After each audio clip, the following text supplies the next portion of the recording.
নমস্কার বন্ধুরা, Nifty analysis আপনাকে স্বাগত জানাই। নিফটির আমরা ফাইনাল ক্লোজিং যেটা পেয়েছি আজ, সেটা হচ্ছে 23,024। যদি আমরা কালকের দিনে ক্যান্ডেলের ক্লোজিং দেখি, সেখান থেকে নিফটি 320 পয়েন্ট কিন্তু মাইনাসে গিয়ে কিন্তু ক্লোজিং দিয়েছে নিফটি। ঠিক আছে, দেখো নিফটির জন্য ইম্পর্টেন্ট সাপোর্ট যেটা বলেছি ক্লোজিং বেসিসে, সেটা হচ্ছে এই যে জোনটা। ঠিক আছে, নিফটির জন্য ইম্পর্টেন্ট সাপোর্ট যেটা হচ্ছে 23,023, ইম্পর্টেন্ট সাপোর্ট, সাইকোলজিক্যাল সাপোর্ট। ঠিক আছে, দেখো যদি মার্কেট কী করে 23,023-এর নিচে যদি কন্টিনিউয়াসলি ক্লোজিং করে এবং ক্লোজিং করার পরে যদি ট্রেড করতে থাকে, দেন এখান থেকে কিন্তু একটা সেলার্স অ্যাক্টিভিটি দেখা যেতে পারে। নেক্সট যে সাপোর্ট, সেই সাপোর্ট অবধি কিন্তু মার্কেটকে নিয়ে যেতে পারে। নিফটি যদি আজকের ক্যান্ডেল থেকে একটা স্ট্রং বেয়ারিশ ক্যান্ডেল হয়, এবং স্ট্রং বেয়ারিশ ক্যান্ডেল কিন্তু একদম যে রেঞ্জ করেছিল সেই রেঞ্জের টপ থেকে কিন্তু মার্কেট আজকে একদম সাপোর্টের কাছে আসে। ঠিক আছে, দেখা গেল কী করলো মার্কেট, গ্যাপ ডাউন ওপেন হওয়ার পর মার্কেট যদি 23,000 নিচে যদি কন্টিনিউয়াসলি ট্রেড করতে থাকে, দেন নেক্সট যে সাপোর্ট বেরিয়ে আসবে ক্লোজিং বেসিসে, প্রথম যে সাপোর্ট বেরিয়ে আসবে সেটা হচ্ছে 22,888। ঠিক আছে, যদি দেখা গেল যে 22,800 যে স্ট্রং সাপোর্ট, যদি এই সাপোর্টটাকে মার্কেট কী করে ব্রেকডাউন করে, তো নেক্সট যে সাপোর্ট বেরিয়ে আসবে সেটা হচ্ছে 22,555। ঠিক আছে, এগুলো হচ্ছে ক্লোজিং বেসিসে ইম্পর্টেন্ট সাপোর্ট।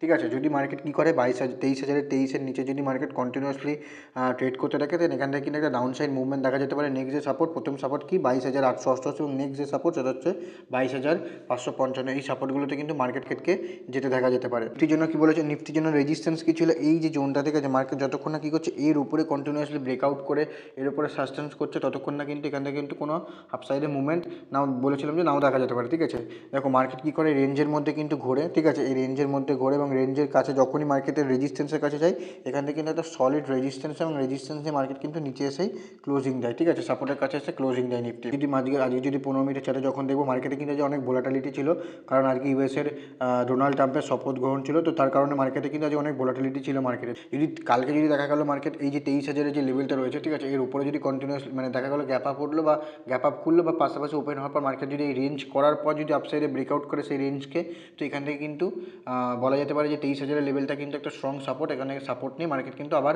সেই উপরে যাওয়ার চেষ্টা করতে পারে। ঠিক আছে, তো মার্কেটকে যদি দেখো মার্কেট কাল কী করে, মার্কেট যদি কাল দেখা গেলো 23,000-এর নিচে যদি কন্টিনিউয়াসলি ট্রেড করতে থাকে, দেন এখান থেকে কিন্তু একটা ডাউন সাইড মুভমেন্ট দেখা যেতে পারে। যদি দেখি একটা বেয়ারিশ ফ্ল্যাগ প্যাটার্ন বানিয়েছে। ঠিক আছে, সেই ফ্ল্যাগ প্যাটার্নটা কিন্তু মার্কেট আজকে যদি ব্রেক ডাউন করে, ঠিক আছে, যদি দেখি এখান থেকে যদি দেখি আমরা মার্কেট এখানে একটা করে এবং এখানে করার পর এখানে একটা রেঞ্জ করে, এবং এই রেঞ্জকে নিচে কিন্তু মার্কেট আজকে এসে ক্লোজিং দেয়। ঠিক আছে, দেখা গেল কী হলো যে মার্কেট এই যে বেয়ারিশ ফ্ল্যাগ প্যাটার্নটা বানিয়েছে, ঠিক আছে, এই ফ্ল্যাগ প্যাটার্নের নিচে কন্টিনিউয়াসলি ট্রেড করতে থাকছে, বা দেখা গেল 23,000-এর নিচে যদি কন্টিনিউয়াসলি ট্রেড করতে থাকে, দেন এখান থেকে কিন্তু একটা ডাউন সাইড মুভমেন্ট দেখা যেতে পারে। নেক্সট যে সাপোর্ট, সেই সাপোর্ট অবধি। তো চলুন নিফটির 15 মিনিট চার্টে দেখি নিফটি কালকের জন্য কেমন কি ট্রেড করতে পারে। দেখো আগের দিনের ভিডিওতে নিফটিতে বলেছিলাম যে সাপোর্টটা কী বলেছিলাম, এই যে জোনটা। ঠিক আছে, নিফটির জন্য কিন্তু ইম্পর্টেন্ট সাপোর্ট হিসেবে কাজ করছে। ঠিক আছে, যদি দেখি মার্কেট কী করে, যে মার্কেট যদি দেখা গেল মার্কেট কি গ্যাপ আপ ওপেন হলো, এবং গ্যাপ আপ ওপেন হওয়ার পর মার্কেট যদি নিচের সাইডে আসে, তো কালকের যে কনসোলিড জোনটা, ঠিক আছে, সেটা কিন্তু একবার সাপোর্ট হিসেবে কাজ করবে নিফটিতে। মার্কেট কী করে সাপোর্টের এখানে আসে, এখান থেকে সেই সাপোর্টকে ব্রেকডাউন করে, ব্রেকডাউন করার পর নেক্সট যে কোথায় সাপোর্ট নেয় বলেছিলাম, এই যে সাপোর্টটা। ঠিক আছে, এই যে সাপোর্টটা যদি দেখো আগের দিনের ভিডিওতে যদি তোমরা দেখো, তো আমি সেখানে বলেছিলাম যে এই যে জোনটা সেটা একটা সাপোর্ট জোন হিসেবে কাজ করবে। ঠিক আছে, মার্কেট কী করে এখানে আসে, এখানে সাপোর্ট নেয়, এবং সাপোর্ট নেওয়ার পর মার্কেট কী করে এই সাপোর্টটাকে কিন্তু আবার যায় কোথায়, এই রেজিস্ট্যান্স থেকে কিন্তু মার্কেট আবার নিতে যায়, যে মানে কালকের যে ক্লোজিং জোনটা, সেই জোনে কিন্তু মার্কেট একবার যায়। সেখান থেকে মার্কেট কী করে, যেহেতু সেলার্স প্রেসার, যেহেতু মার্কেট ওখানে সাস্টেন করতে পারে না, তো সেখান থেকে মার্কেট আবার নিচে আসে, এবং নিচে এসে কী করে আবার এই সাপোর্টেই কিন্তু সাপোর্ট নেয়। এখানেই সাপোর্ট লাগে, যেহেতু এটা স্ট্রং সাপোর্ট ছিল, তো এখানে মার্কেট আসে এবং সাপোর্ট নেয়, এবং সাপোর্ট নেওয়ার পর মার্কেট আবার উপরে যাওয়ার চেষ্টা করে।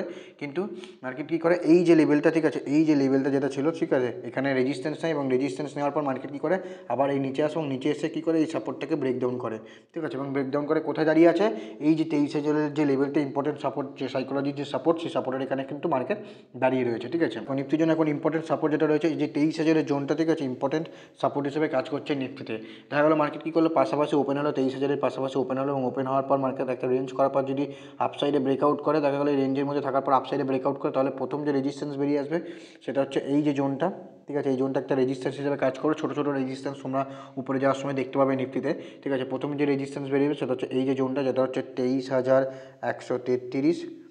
ঠিক আছে, 15 মিনিটের একটা রেজিস্ট্যান্স, যদি এটাকে ব্রেকআউট করে তাহলে নেক্সট যে রেজিস্ট্যান্স বেরিয়ে আসবে সেটা হচ্ছে এই যে জোনটা। ঠিক আছে, এই জোনটা একটা রেজিস্ট্যান্স হিসেবে কাজ করবে, যেটা হচ্ছে 23,288। ঠিক আছে। যদি এটাকে ব্রেকআউট করে তো নেক্সট যে রেজিস্ট্যান্স বেরিয়ে আসবে সেটা হচ্ছে এই যে হাই, মানে কালকের যে হাই, মানে আজকের যে হাই, সেই হাইটা কিন্তু একবার রেজিস্ট্যান্স হিসেবে নিতে পারে মার্কেট, যেটা হচ্ছে 23,444। ঠিক আছে। তো উপরে যাওয়ার জন্য কি, যদি এই রেজিস্ট্যান্সগুলোকে ব্রেকআউট করে তো উপরে যাওয়ার জন্য এই যে রেজিস্ট্যান্সগুলো বললাম, এই রেজিস্ট্যান্সগুলো কিন্তু মার্কেটকে নিতে দেখা যেতে পারে। ঠিক আছে। দেখা গেলো মার্কেট কী করলে, এখানে ওপেন হওয়ার পর মার্কেট মানে 23,000-এর পাশাপাশি ওপেন হওয়ার পর নিচের সাইডে যদি ব্রেকডাউন করে, নিচের সাইডে ব্রেকডাউন করলে যে সাপোর্টটা, প্রথম যে সাপোর্টটা বেরিয়ে আসবে 15 মিনিট ক্ষেত্রে, সেটা হচ্ছে 22,933। যদি এটাকে ব্রেকডাউন করে তো নেক্সট যে সাপোর্টটা বেরিয়ে আসবে সেটা হচ্ছে 22,888। ঠিক আছে। এই সাপোর্টগুলো কিন্তু মার্কেটকে নিতে দেখা যেতে পারে। দেখা গেল মার্কেট কী করলো, দেখা গেলো মার্কেট এই যে সাপোর্ট রয়েছে, ঠিক আছে, দেখা গেলো এই যে রেজিস্ট্যান্স রয়েছে, রেজিস্ট্যান্সের উপরে গ্যাপ আপ হলো মার্কেট, দেখা গেলো এই যে এখানে গ্যাপ আপ ওপেন হলো, এবং গ্যাপ আপ ওপেন হওয়ার পর মার্কেট কন্টিনিউয়াসলি রেঞ্জ করার পর যদি আপসাইডে ব্রেকআউট করে তো প্রথম যে রেজিস্ট্যান্স সেটা হচ্ছে এটা নিতে পারে মার্কেট। যদি এটাকে ব্রেকআউট করে তো নেক্সট যে রেজিস্ট্যান্স নিতে পারে সেটা হচ্ছে এই যে হাই, সেটা কিন্তু মার্কেট রেজিস্ট্যান্স নিতে পারে। যদি দেখা গেলো এই রেজিস্ট্যান্সটাকেও যদি ব্রেকআউট করে তো নেক্সট যে রেজিস্ট্যান্স বেরিয়ে আসবে সেটা হচ্ছে 23,555, একটা ইম্পর্ট্যান্ট রেজিস্ট্যান্স। ঠিক আছে। দেখা গেলো মার্কেট গ্যাপ আপ ওপেন হওয়ার পর মার্কেট নিচের সাইডে আসলো, দেখা গেলো এই রেঞ্জটাকে ব্রেকডাউন করলো, তো তাহলে আজকের যে ক্লোজিং জোন, সেই ক্লোজিং জোনটা কিন্তু একবার সাপোর্ট হিসেবে কাজ করবে। যদি এটাকে ব্রেকডাউন করে তাহলে প্রথম যে সাপোর্ট বেরিয়ে আসবে সেটা হচ্ছে 22,933, এবং এরপরে যে সাপোর্ট বেরিয়ে আসবে সেটা হচ্ছে 22,888। দেখো মার্কেট যতক্ষণ কী করছে এই রেঞ্জের মধ্যে, দেখা গেলো মার্কেট এই মাঝামাঝিতে ওপেন হলো। ঠিক আছে। মাঝামাঝিতে যদি ওপেন হয় তো মার্কেটকে ওয়েট করো, মার্কেট কী করতে চাই, কারণ এই মাঝামাঝিতে ওপেন হলে না উপরে যেতে পারবে না নিচের দিকে ট্রেন্ড নিতে পারবে। ঠিক আছে। তো যখনই মাঝামাঝিতে ওপেন হবে তো মার্কেটকে দেখো মার্কেট কী করে, কোন দিকে ব্রেকআউট করছে বা না ব্রেকডাউন করছে, সেই অনুযায়ী তোমরা তোমাদের সেট আপ অনুযায়ী তোমরা ট্রেড নিতে পারো। ঠিক আছে। কিন্তু মাঝামাঝি যখনই থাকবে তো সেই জায়গাটাকে ইগনোর করা বা অ্যাভয়েড করা সবথেকে, যদি সেই জোনটাকে অ্যাভয়েড করো তো সেটাই সব তোমার জন্য বেটার হবে, সেটাই তোমার জন্য বেটার হবে। দেখা গেলো মার্কেট কী করলো, এই যে সাপোর্ট রয়েছে, ঠিক আছে, নিচে গ্যাপ ডাউন ওপেন হলো, গ্যাপ ডাউন কোথায় হলো, দেখা গেলো 22,900 কাছাকাছি গ্যাপ ডাউন ওপেন হলো। গ্যাপ ডাউন ওপেন হওয়ার পর মার্কেট কন্টিনিউয়াসলি রেঞ্জ করার পর যদি আপসাইডে ব্রেকআউট করে তাহলে আজকের যে ক্লোজিং জোন মানে 23,000-এর জোনটা কিন্তু একবার রেজিস্ট্যান্স হিসেবে কাজ করবে। যদি এটাকে ব্রেকআউট করে তাহলে নেক্সট যে রেজিস্ট্যান্স বেরিয়ে আসবে সেটা হচ্ছে এই যে রেজিস্ট্যান্স, সেটা কিন্তু নিতে পারে, যেটা হচ্ছে 23,133। দেখা গেলো কী করলো, যে গ্যাপ ডাউন ওপেন হওয়ার পর কন্টিনিউয়াসলি রেঞ্জ করার পর যদি নিচের সাইডে ব্রেকডাউন করে তাহলে প্রথম যে রেজিস্ট্যান্স, প্রথম যে সাপোর্ট বেরিয়ে আসবে সেটা হচ্ছে 22,888, এবং এরপরে যে সাপোর্টটা বেরিয়ে আসবে সেটা হচ্ছে 22,555। ঠিক আছে। এবং এর আগে যদি একটা দেখি, সেটা যে সাপোর্টটা বেরিয়ে আসবে সেটা হচ্ছে 22,666। ঠিক আছে। এই সাপোর্টগুলো কিন্তু মার্কেটকে নিতে দেখা যেতে পারে। দেখো মার্কেটকে সবসময় যেটা বলি, মার্কেটকে ওপেন হওয়ার পর মার্কেটে প্রথম 15 মিনিট 20 মিনিট ওয়েট করো, মার্কেট দেখো কোন দিকে কী করতে চাইছে।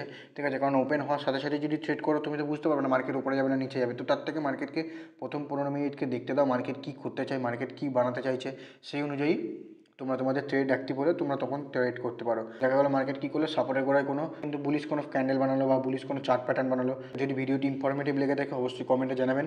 দেখা হচ্ছে পরের ভিডিওতে, ততক্ষণ ভালো থাকবেন, সুস্থ থাকবেন।